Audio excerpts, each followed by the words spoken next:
here with Lovemore Ndou, three-time world boxing champion and future president of South Africa. I really appreciate you coming on, Ndou. I'm a big fan of yours, and for you to take your time for this is very gracious of you. Look, it's thanks for having me, on your podcast. I really appreciate it. It's an honor. Let's get something right. It's no, not Nadu. Yeah, Australians have butchered my name so bad. Everybody calls me Nadu, Nadu, but the right pronunciation is Ndo. So try your best. Ndou, Ndo, Ndo. Just call me Ndou. Lovemo. Lovemore. Just call me Lovemo. Makes it easier. No worries. Sorry, Lovemore. It's our That's all Aussie slang, mate. right. So, yeah, I just wanted to, we'll start off with building a better South Africa and how all that went for you last year and your run. And maybe we could start there. Yeah, look, for me, going into politics, it was pretty much, a profound decision, that I made because, I was concerned about the direction, the country, South Africa, was taking and the direction it was heading. The country is pretty much, um, heading towards disaster, and due to corruption. So last year, and then I decided to run as an independent candidate. It's a decision I made in the last minute, because at the time I was actually in the process of putting a party together. My aim was to contest the 2029 elections. But then when the South African president made an announcement that, for the first time, independent candidates could run, then I thought, well, okay, I might as well just use this, as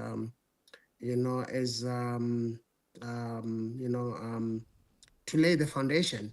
So I Yeah. decided to run as an independent candidate, and I only got into the race 3 months, into the elections, but it was a good thing, and I'm glad I did because. Like I said, the idea was just to lay a foundation, but I made a great impact. And now, following that, now I wasn't really concerned about going into parliament. I just wanted to make a statement, put, feel the waters, and Yeah. just test the waters a little bit. And I'm glad I did. Now following that, now I've actually registered a party. Now I'm the president of a party called BABSA. BABSA, which stands for Building a Better South Africa.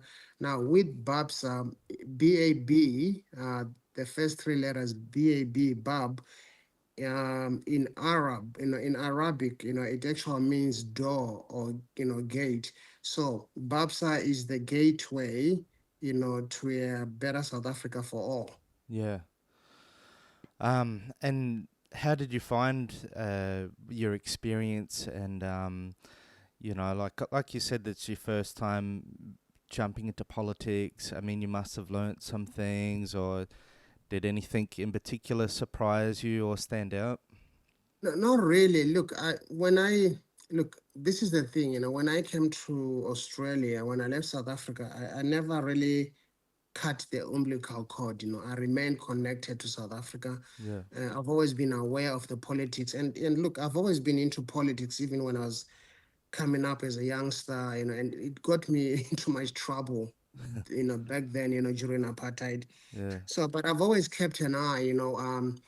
Because I left South Africa 2 years after we had our first democratic elections.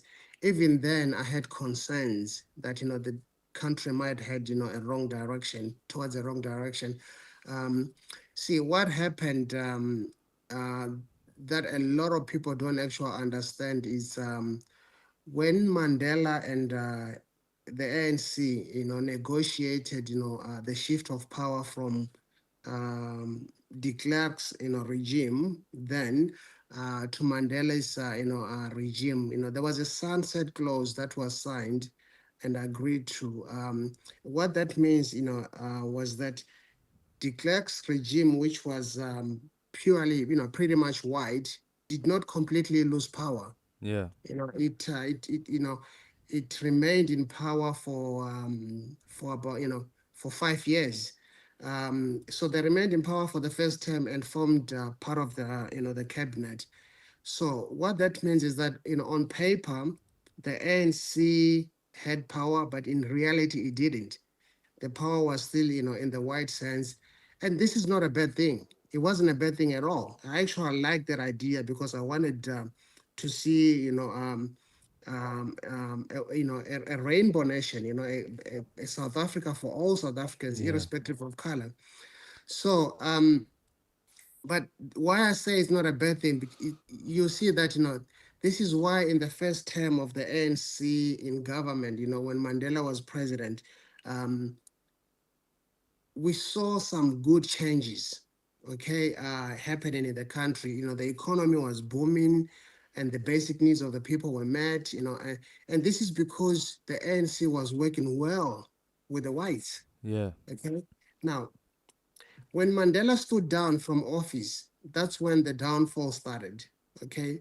The ANC then, had full control. The cabinet was then filled, with corrupt and incompetent, ANC leaders.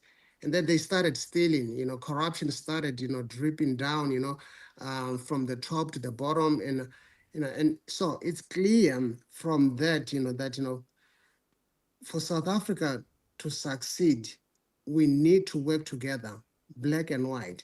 Mm. That's why I don't support, policies, like, BEE, or, policies like, land expropriation, without compensation. Mm. Look, apartheid is partly to blame, because if you look at it, the former racist regime, never prepared the blacks, for a takeover because they never thought, that day would come. Mm. Blacks, were exposed to what, we used to call, was what was called the Bantu educational system. This was an educational system which was designed to fail black people. A system designed to prepare blacks, to save whites. But look, having said that, apartheid did not teach us to steal. It Mm. did not teach us to be corrupt. The ANC was in power for 30 years before the current government of national unity, was formed, the GNU, another useless government we currently have. So the ANC had 30 years, to educate and train, future leaders. But these corrupt leaders instead, chose to enrich themselves, by introducing, policies, like the cadre deployment, like BE, and now they just passed the bill for, land expropriation, without compensation. Uh, you know, um, so what I'm saying here is, black people, we have proved that, currently we are not ready. We are not ready to run a country on our own. And we have proved, and I'm talking about blacks in South Africa, we have proved so far that everything that we touch, we destroy. Because if you go back to South Africa now, you look at cities, like Joburg, which used to be such a beautiful city. You look at Pretoria, even my hometown, Musina, used to be so beautiful. Now it's all run down. Yeah. We don't build anything. We're not building any infrastructures, but trillions and billions and trillions of rands, are going missing Mm. because of the corruption that's going on. Um, but then you got policies, like the BEE. I mean, I don't support it, at all, because it's become the cornerstone of corruption. You know, um, it's only benefiting a few, Yeah. whereas the majority of the people, continue to struggle. The idea behind the policy, laudable, Mm. great idea. It was a policy that was, put in place. The whole, it aimed, to facilitate, broader participation in the economy, by people of color, and redress the wrongs of the past, you know, um, which, systematically excluded, all people of color from meaningful participation, in the country's economy. but it has achieved none of that. Instead, it has turned into a cornerstone of corruption. So that bothers me. Yeah. Now, going back to this issue about land expropriation without compensation, personally, I don't support it, and I'll tell you why. Because personally, I support, the security of property rights. Mm. It is a necessary, precondition precondition for a country's prosperity and a thriving economy. Mm. We can't just take, property, from white people. And Mm. it's been done before and it's failed. We look at a country like Zimbabwe. Mm. It's been done. Farms were taken away from farmers and given, to know people who know nothing about farming. Mm. What's happening now? The country, is pretty much, economically, the country is pretty much now reached a point of no return. Yeah. So if we go down that road, that's where we're gonna end up in South Africa. Yeah. So with policies like do you think they're kind of hiding behind something that, at first sounds good, black economic enrichment, it's something that everyone could get behind, but they're manipulating that and hiding behind that to just siphon wealth from the South African people. Well, it's been used now as a tool to steal Yeah. by those in power. Hence I say it's becoming the cornerstone of corruption.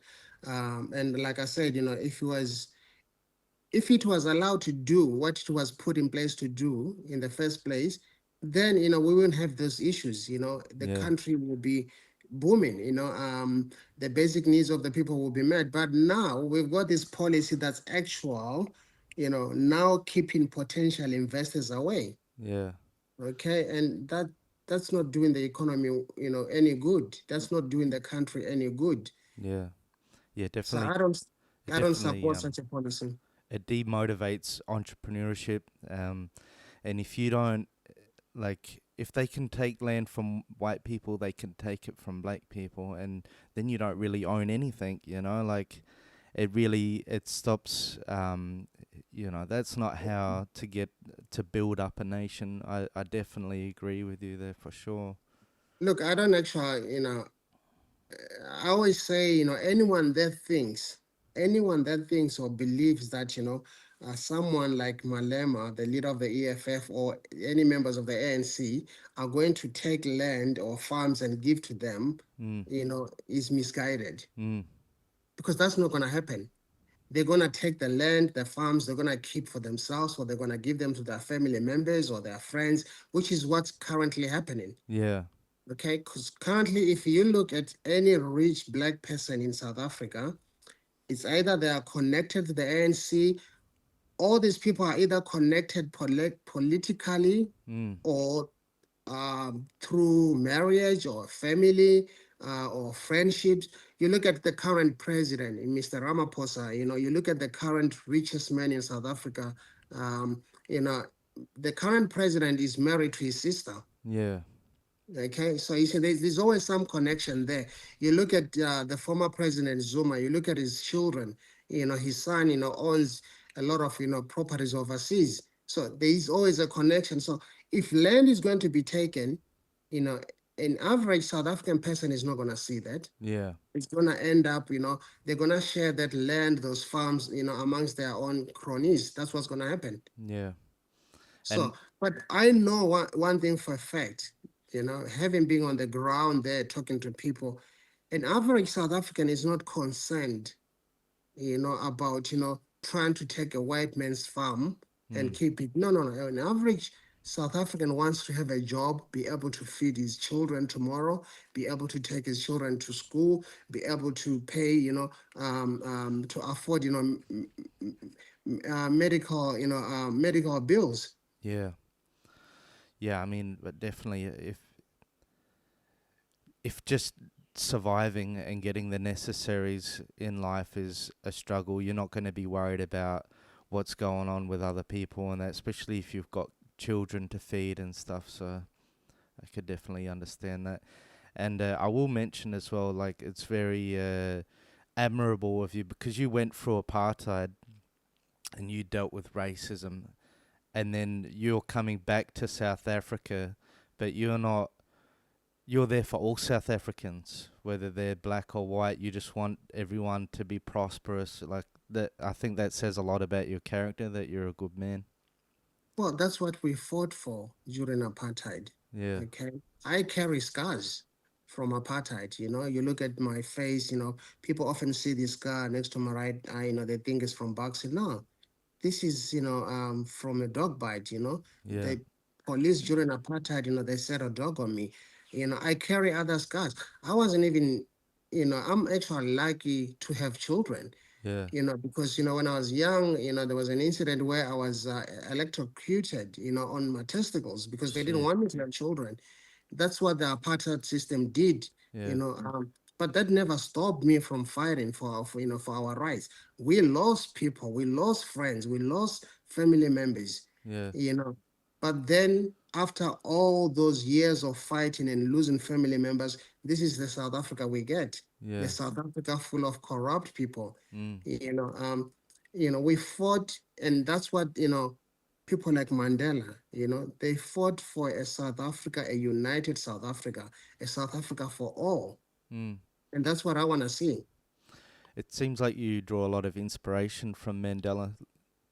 I do. Look, I do. He's my lifetime hero. I've shaped my life, around Nelson Mandela.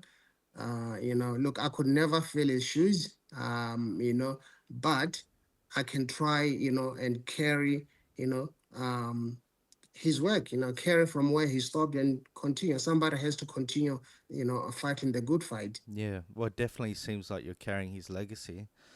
Um, like his ideals and true equality. Not swapping one lot of racism for the other. Racism is bad either way. Whether it's bad when it's directed towards a black man, and it's bad when it's directed towards a white man as well. Um, Look, racism is a disease. yeah, It's a judge a disease. man on his character. Yes, that's how I look at the world, and like I said, if we could all just learn to work together in South Africa, and I gave a good example of what happened, when we had our first, democratic elections, when the whites and blacks worked together under the leadership of Mandela, the country was thriving. Things were happening. The Yeah, basic needs of people were met. People were getting, people were provided housing. But immediately when Mandela stepped down, that's when everything started. yeah, That's when the corruption started. Nothing is getting built. Everything is falling apart. yeah. Absolute power corrupts absolutely. So it's very unfortunate. Um, so what about your future plans for politics and for building a better South Africa, and um, what sort of Look, plans do you have going forwards? look, I've like I said to you, I've put a party together now. I'm the president of BAPSA. It's still a small party, but it's growing every day.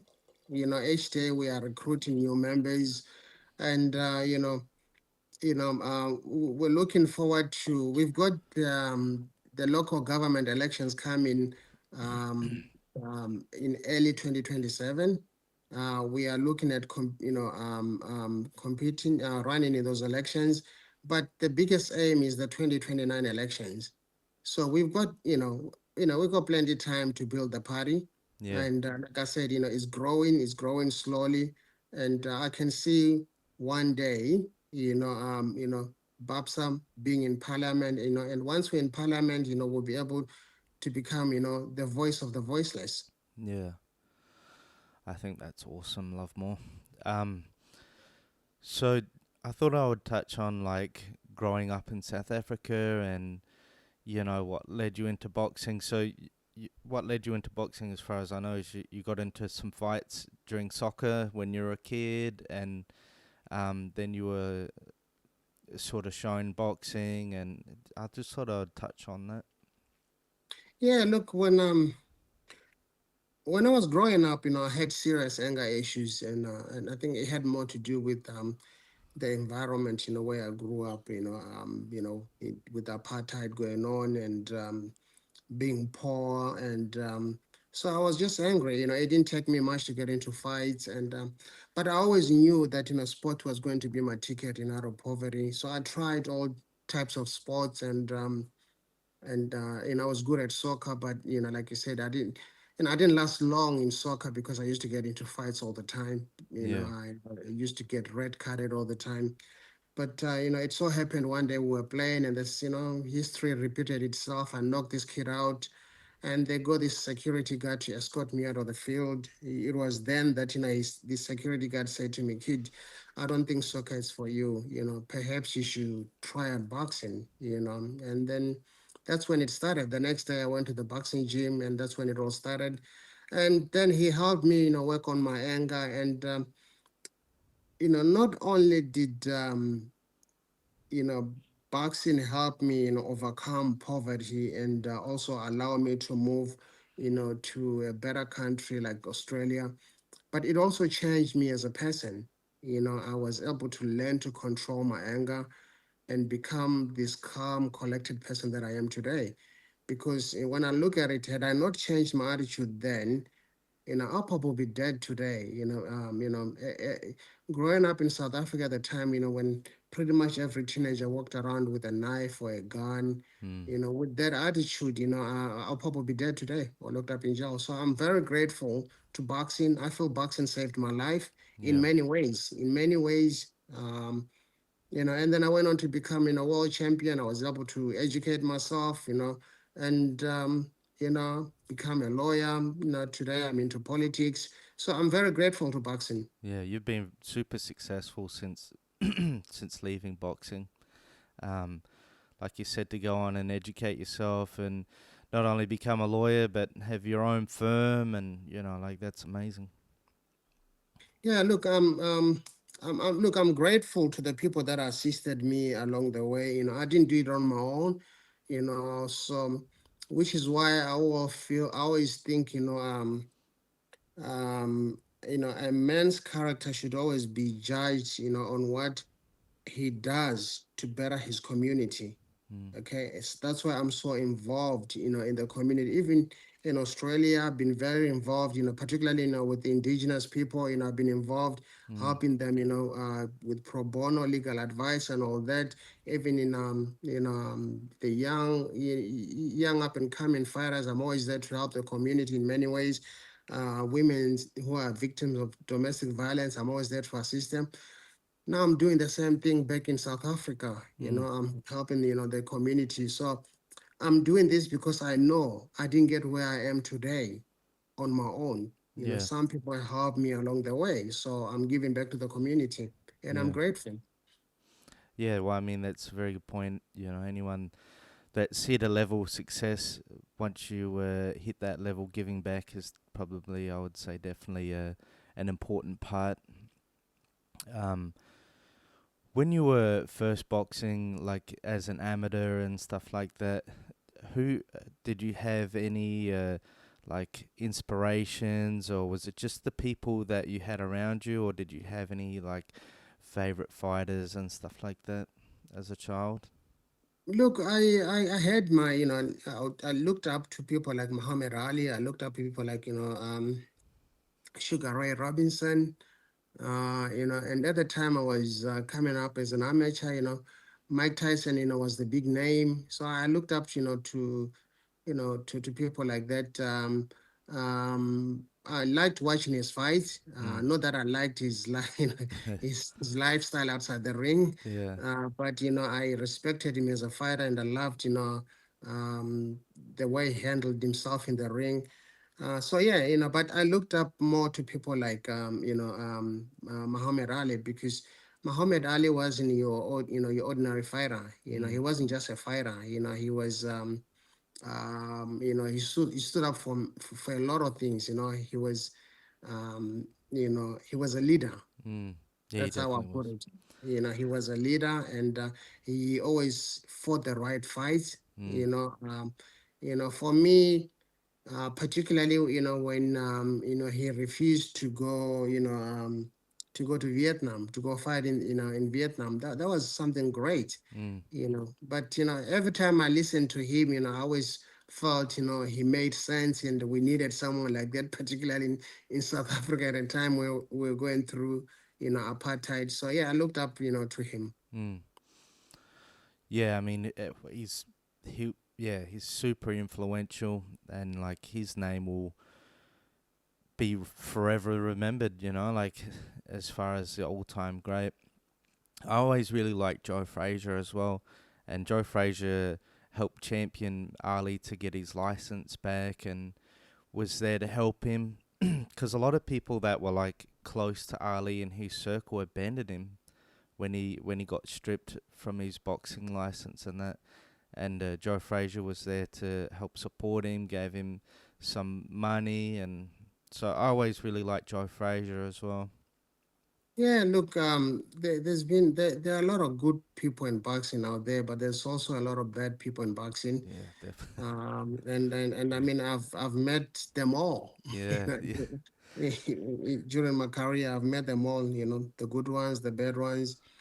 It is what it is, and much hasn't changed. yeah, It's still happening. yeah, You know. yeah. You got robbed a few times, with some bad decisions. Look, that's boxing. Unfortunately, boxing has become more of a business, and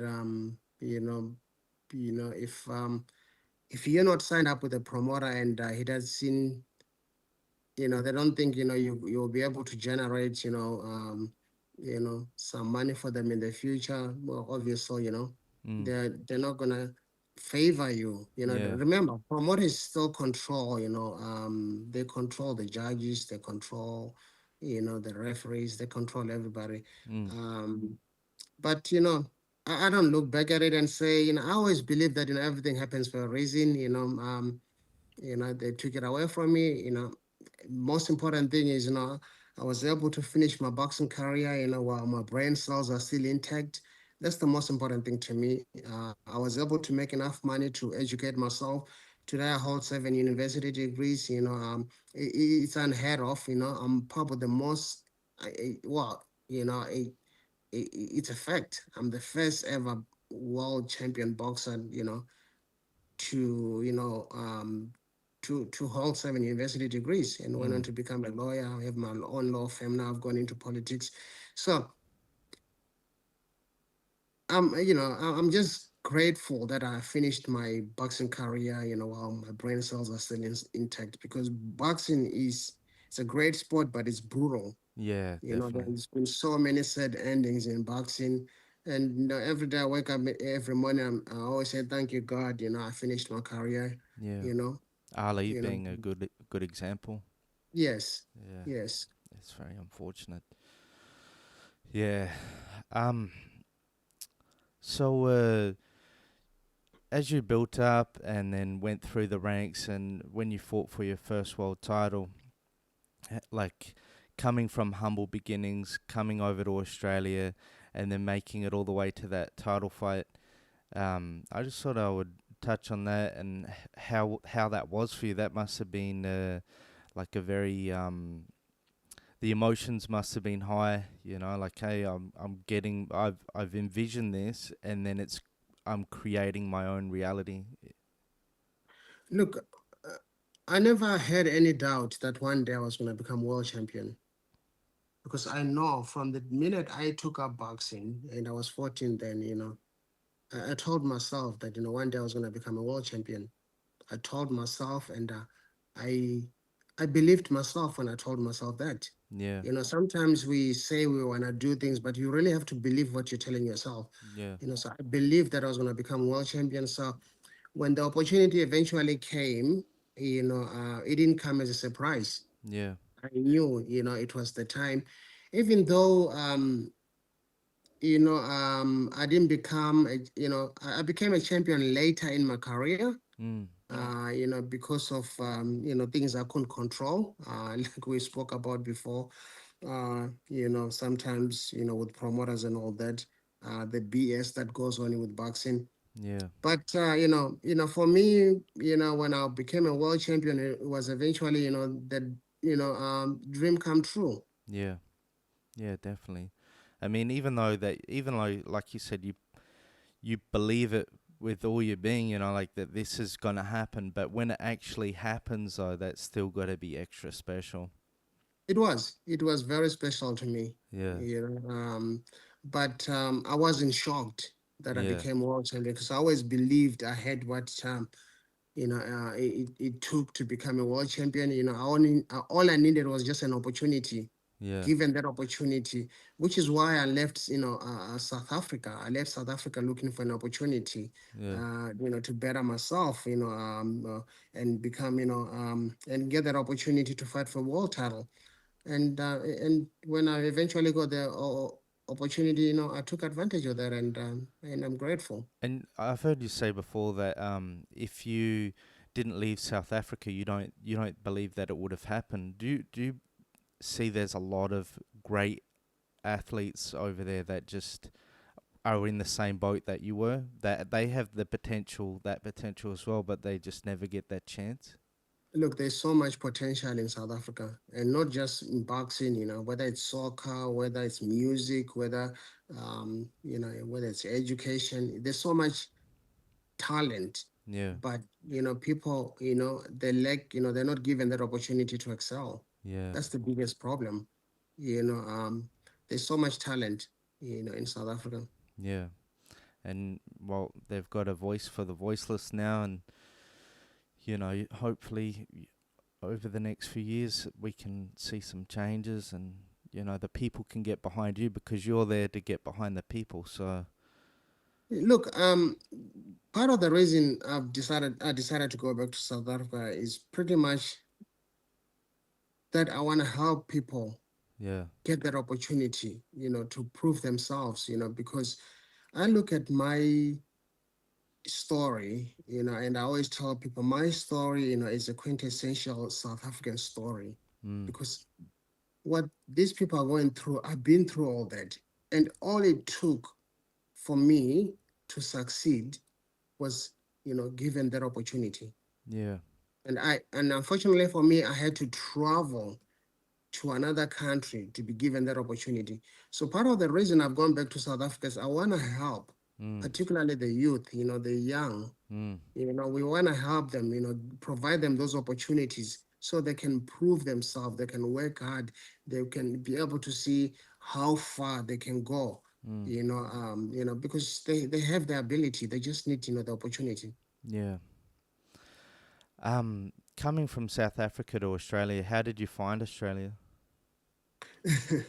It's a funny story because I remember the first time when I first came to Australia. I came in 1995. It was just for one fight. So before I left, I did my research about Australia, and I was reading somewhere they were talking about Australia used to have a keep Australia white policy. And I was concerned. I was thinking to myself, oh, okay, looks like I'm going to another South Africa, you know. But you know, I remember when I got off the plane, at Sydney Airport, just the reception that I received, just the way that people treated me. Yeah. People didn't see color in me. People just saw another human being and So I just fell in love with the country right away because of that. Yeah. People didn't see color in me. And then I told myself, oh, I'm coming, because I had to go back to South Africa. I told myself, oh, I'm coming back, to live in Australia. And then the following year, I moved to Australia. Yeah. Look, it wasn't easy in the beginning. It was a bit hard. I was here on my own with no family, I didn't know anyone. So, there were times where I felt, I questioned, myself and felt like maybe I made a wrong, a mistake. Maybe I should be going back to South Africa, but I'm glad I stayed, Mm. because, um, I settled in, and, and things happened for me. Yeah. So speaking of a someone that immigrated to Australia and was very successful in boxing was Kostya Tszyu, and he was around the same era and fought a lot of the same guys that you did. I always kind of wondered why you two never ended up mixing it up. Was that ever close or? Look, it was, but I think, it all can, again, like I said, boxing is a business now. And I think, and I challenged Costa several times, but well, he had to look at what was going to generate more money for him. Yeah, Why fight Lovemore and make less money when you could fight, Ricky Hatton or someone else and make 10 times what you would make fighting Lovemore? yeah. Risk to So, reward. You feel he yeah. just yeah, So, I think the main reason that fight never happened was just, the business side of it, yeah, and it's happened with many fights, like even Hatton didn't want to fight me because, I was one of those risky fights, so he looked me as a risky fight, but I thought, no, why would I fight him if I could fight someone else and make more money? yeah, So I think that's the main reason the fight never happened. Costa and I, we used to train together, we used to be sparring partners. He's a lovely guy, family man. And we got along well, but yeah, the fight never happened. yeah. And another big Australian fight would have been the Anthony Mundine, and you called him out as well, but he didn't. He didn't want to borrow that. What was the goal with that? Look, with all due respect, I love Chalk. Chalk was a great fighter, great athlete. He was an all-round athlete, but let's look at it. Truth is, um, Chalk used to handpick his opponents.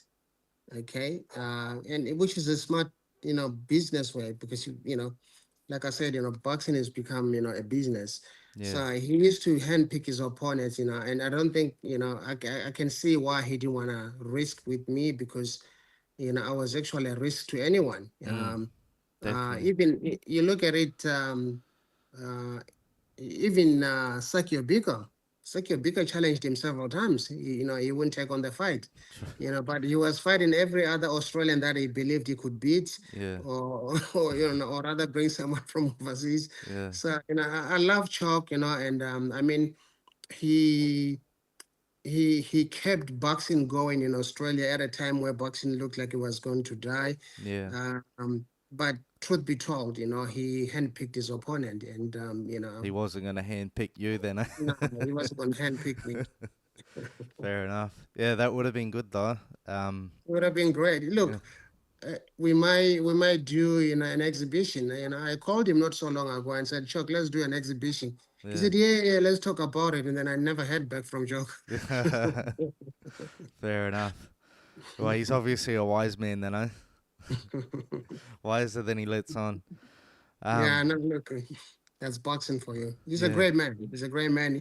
I respect the fact that he stands up and speaks up for his people. yeah, And he speaks up for indigenous people, and to me, that means a lot. And he does a lot for indigenous people. He's out there in the community doing things for them. yeah. That's good. That I respect that. Yeah, fair enough.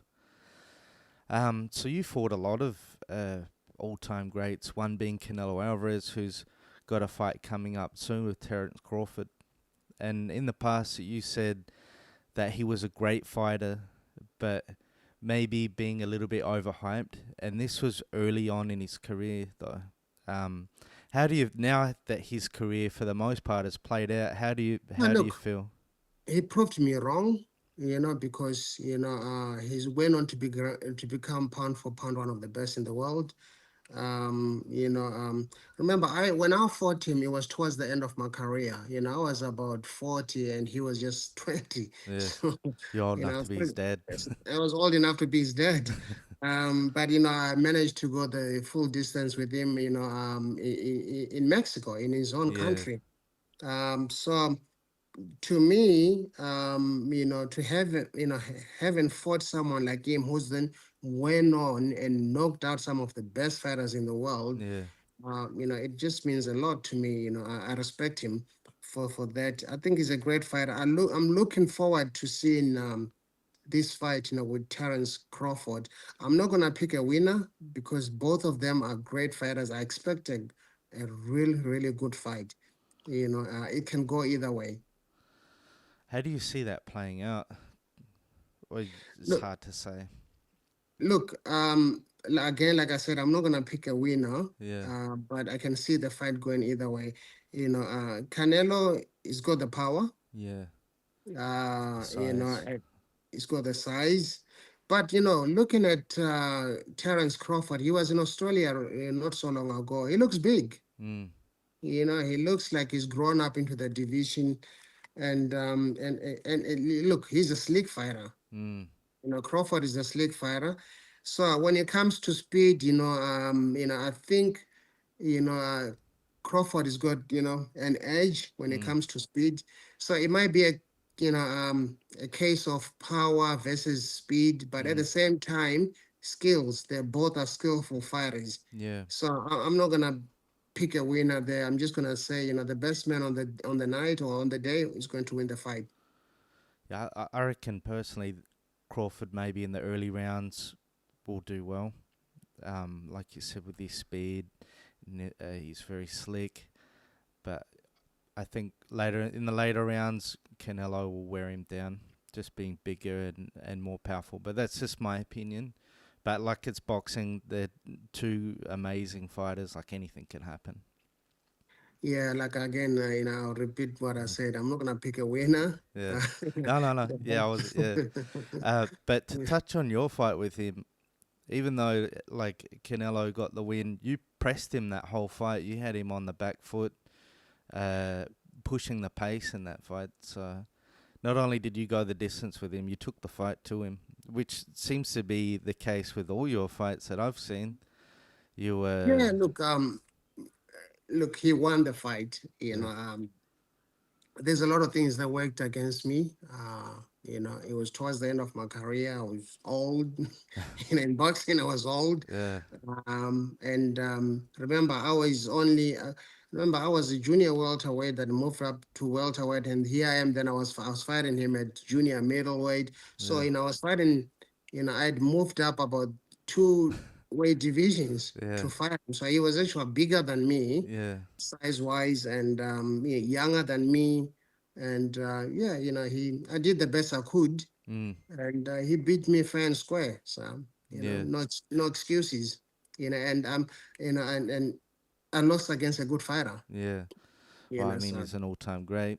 Um, yeah, but you fought a lot of great names. Your fights with Paulie Malignaggi, a lot of people feel you won the rematch. How do you feel that fight played out? Do you feel that you got robbed in that one, or look. Again, I'm not gonna, it's no use going back and saying, I thought I won this. Look, the judges gave him the decision. It is what it is. yeah, You know, uh, it's like I all in the said, past for you? there's politics in boxing. Yeah, You know, as far as I'm concerned, boxing is my past life. yeah, yeah. So, You got other you know, things in your mind. that's why when I retired from boxing, I didn't become a trainer or a manager or a promoter, because it's past. I looked at other things. Yeah, So look, whoever won against me won. Whoever lost. I'm not gonna make any excuses. I will Because it's not mention. gonna because it's not gonna change anything. Yeah, fair enough. Yeah. I will mention with the second Paulie fight, with he had that hairdo. That was like it. Like that was the standout thing, was that hairdo. I remember them in the corner like cutting his hair off because it was getting in his face. Yeah. Do you remember thinking like, what? Why the hell would you do that? Look, you gotta give it to Paulie. Paulie Yeah, is a character, and yeah, he was he could sell a fight. yeah, The kid talked too much. He could probably speak, underwater. Um, yeah, but yeah, that was something else. I think he got his hair braided, and the braids came off during yeah. the fight, and they had to cut off his hair. Yeah, that was yeah, that was something Something else, interesting. Yeah, something interesting. yeah. At first, and you even had yourself a fight in MMA as well. You dip your toe in there, just that like a bucket list thing. You were just like, hey, I'm gonna tick this one Yeah, off.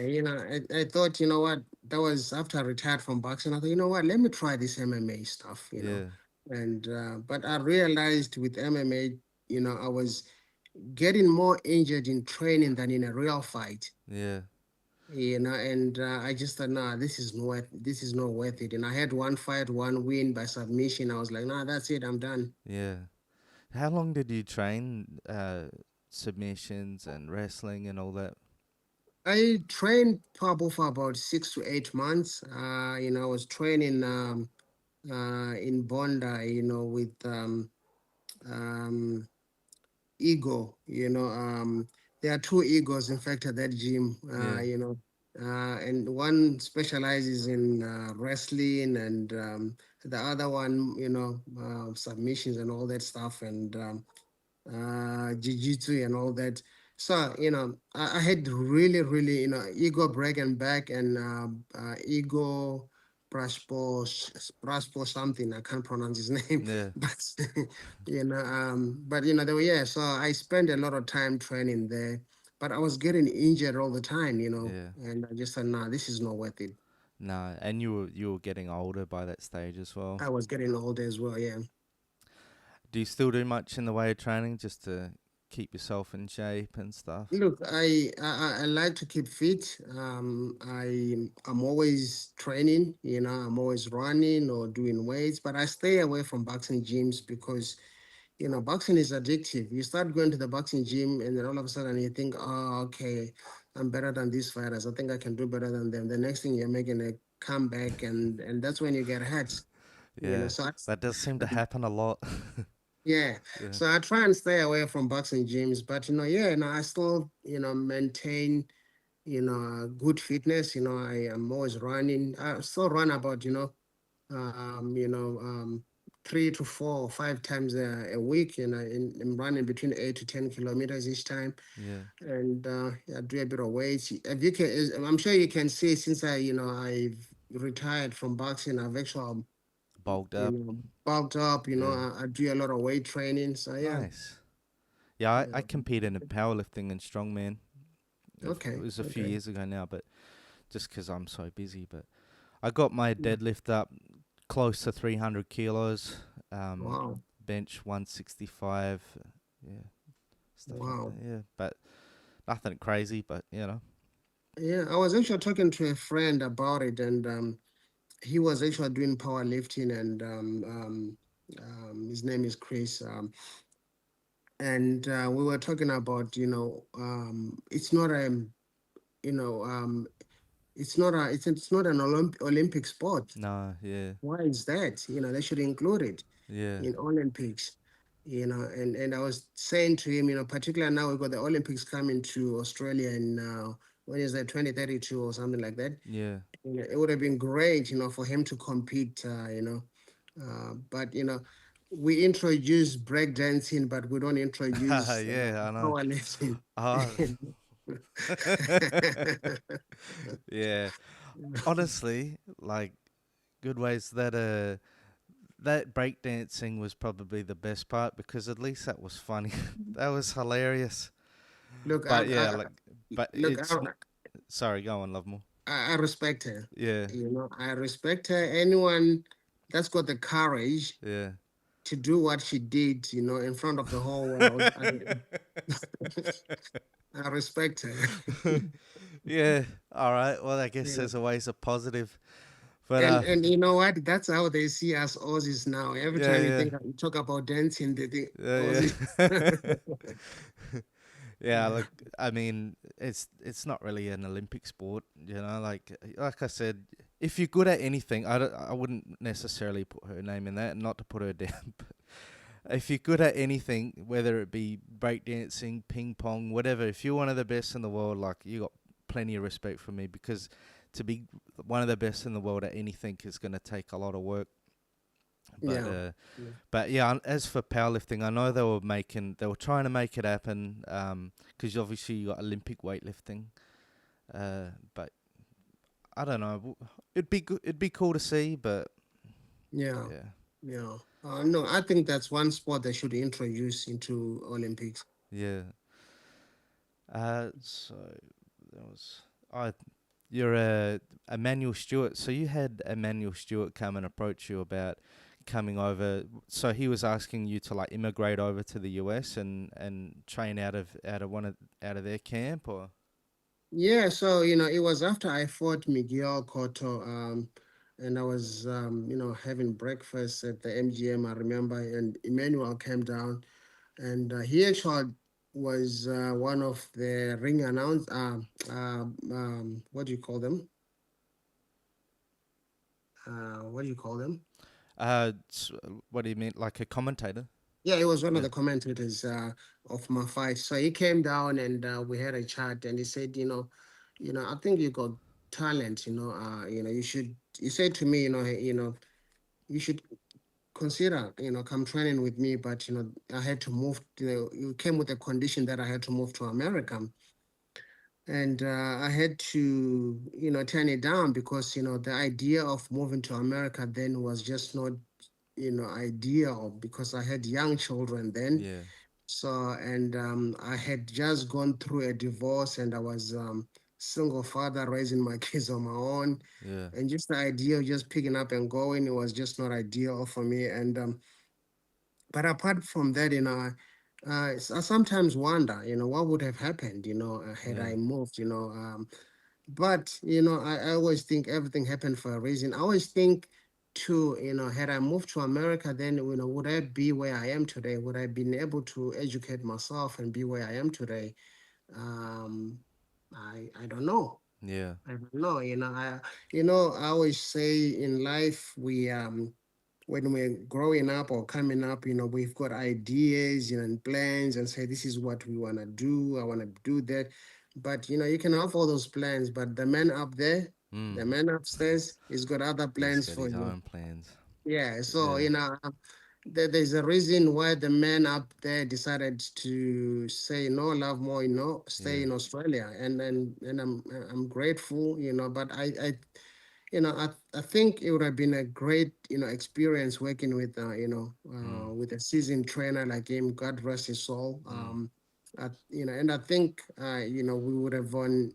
Our Papa would have went on to become, you know, um, a super A big one. champion. Yeah, definitely. Under his guidance. But I just couldn't take the offer at the time. Yeah.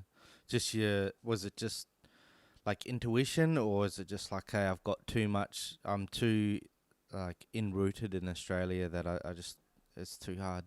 Look, apart from that, how people often say, America is the land of opportunities. I see it differently.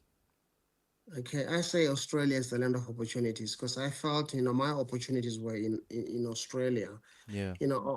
America is good to go do your business and come back, but not to live. Yeah. Okay, I've been around the world, and personally, I don't think there's any other country in the world Mm. where you could raise your children and give them a better future than in Australia. Mm.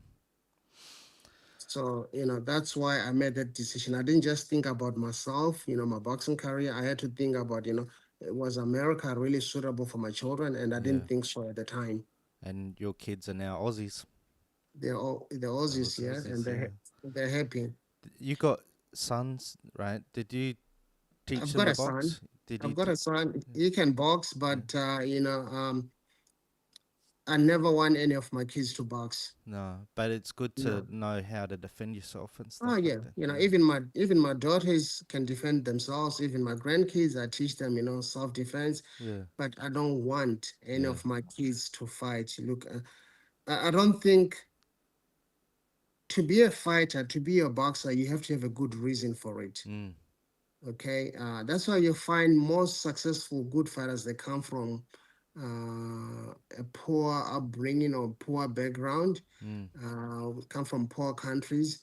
In a country like Australia, where you know you've got all the opportunities in the world you need, and if you come, and I look at my kids, they've never had to work for anything in their life. They've always had everything there for them.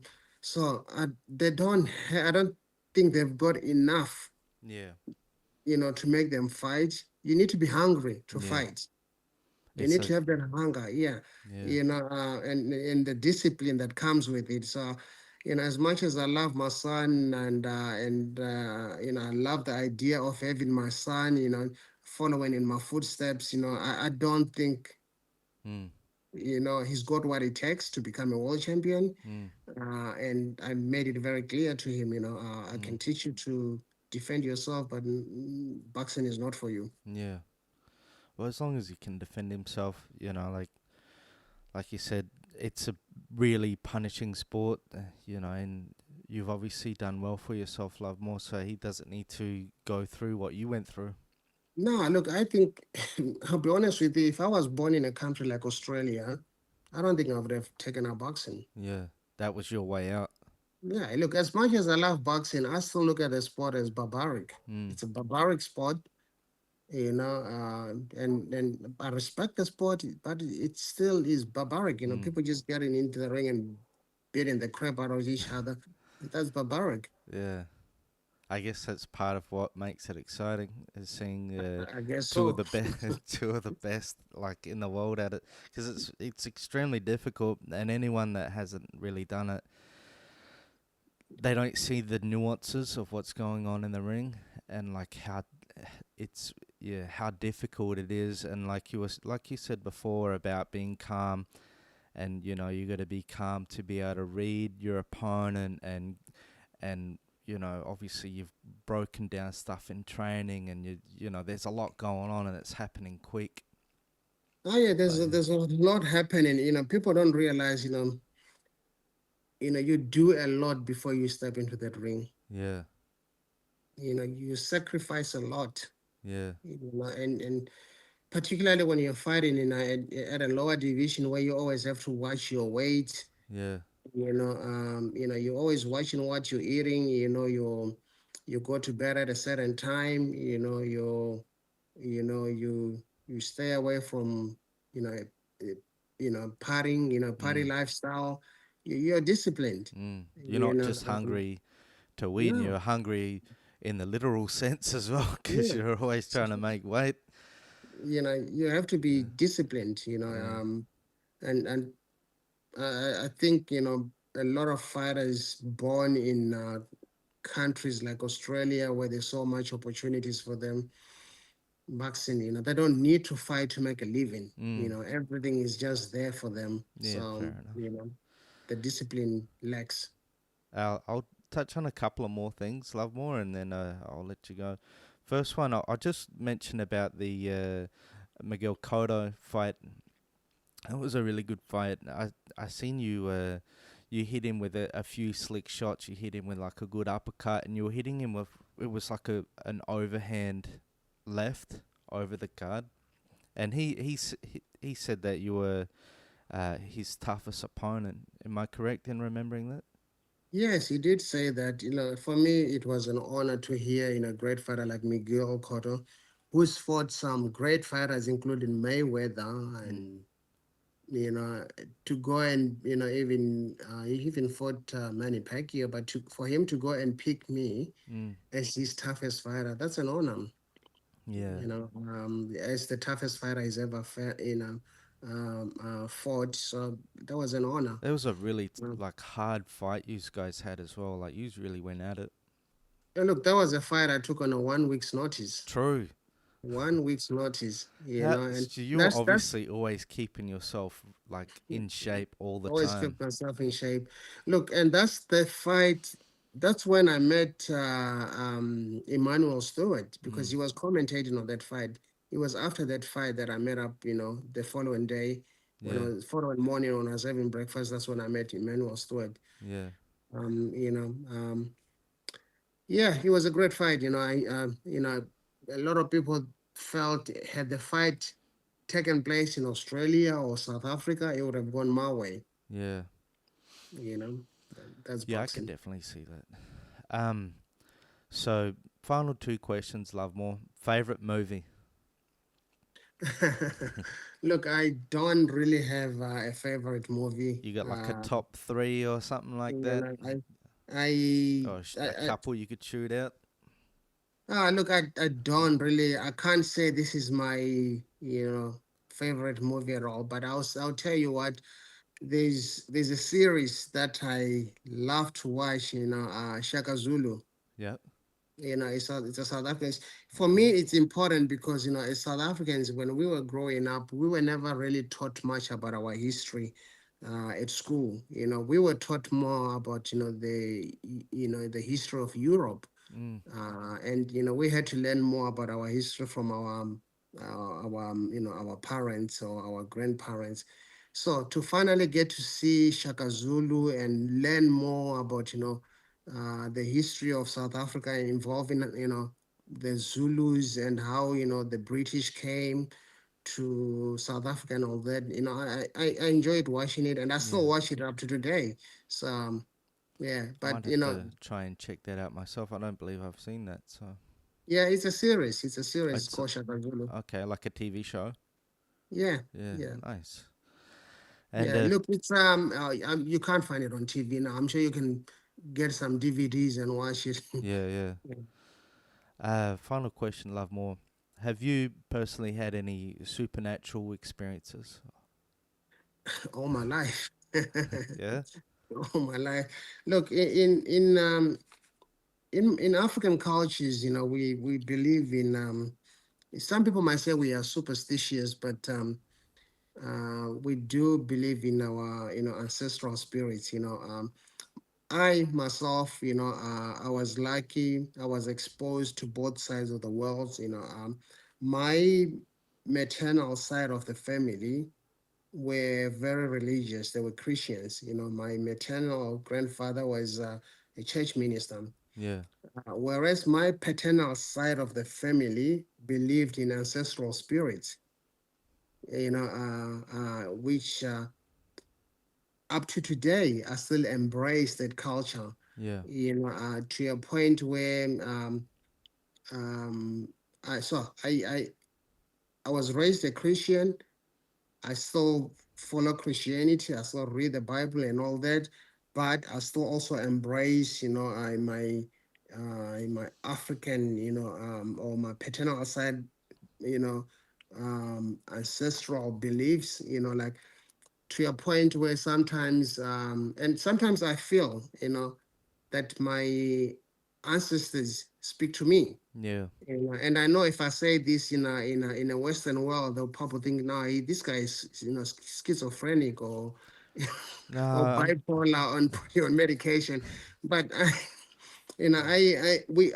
embrace that. There are times when if I'm really stressed or or I need answers about something, I sometimes I feel like my parents come to me yeah. in my dreams and they help me solve that problem. Oh, that's beautiful. And so I do believe in ancestral spirits. I call it supernatural. Yeah.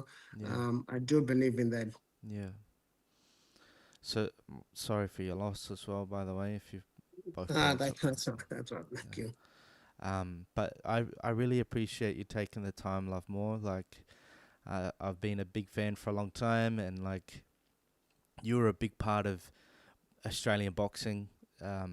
When I was boxing when I was younger, so yeah, I No, really appreciate you taking the time for this, and I really do wish you the best, and I wish South Africa the best, and South Africa support this man because he's coming to support you. So no, thank you. I really appreciate I appreciate you for having me on your podcast. It means the world to me. thank you. And I hope we'll talk again soon. And God bless. Always have time for you, Love More. All right, Thank you, my friend. take Uh, care. God Thanks, bless. guys. Cheers. See ya.